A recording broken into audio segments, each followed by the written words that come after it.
All right, good to see you on this Friday afternoon. I'm meteorologist Josh Stone in for John Scalzi today.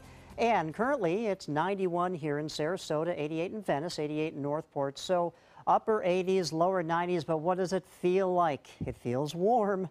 We're talking about feeling like 96 in Venice right now, 97 in Arcadia, as well as Lake Placid. So it's rather warm thanks to the dew point being in the mid-70s. But the radar is all clear. Everything's quiet. We have an easterly wind. You can see the flow of these showers moving from the east towards the west.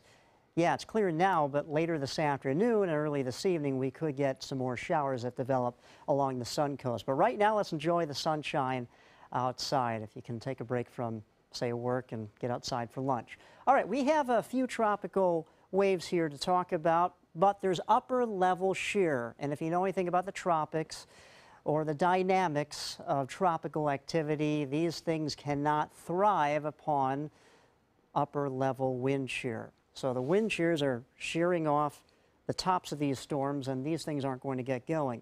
So we have one off the southeast coast of Florida, one here just to the north of the Lesser Antilles, but what is this? This looks a little more interesting. This is a cluster of storms still disorganized, but the National Hurricane Center gives this a 70% chance now of developing into something stronger, but where is it going to go?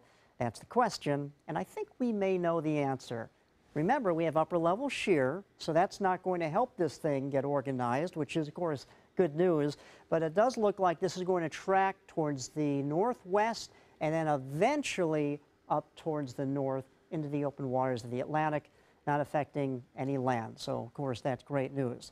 Well, this tan color here, what on earth is that? Well, this is dry air aloft. It's been on top of the state of Florida over the last several days, basically controlling widespread showers and storms along the Suncoast. But we think this is going to slowly erode away because, remember, I just talked about this little tropical wave to the southeast of Florida. There's an area of high pressure to our north. That's going to help with that return flow around it, scoop up the moisture from the southeast and bring it into the Suncoast.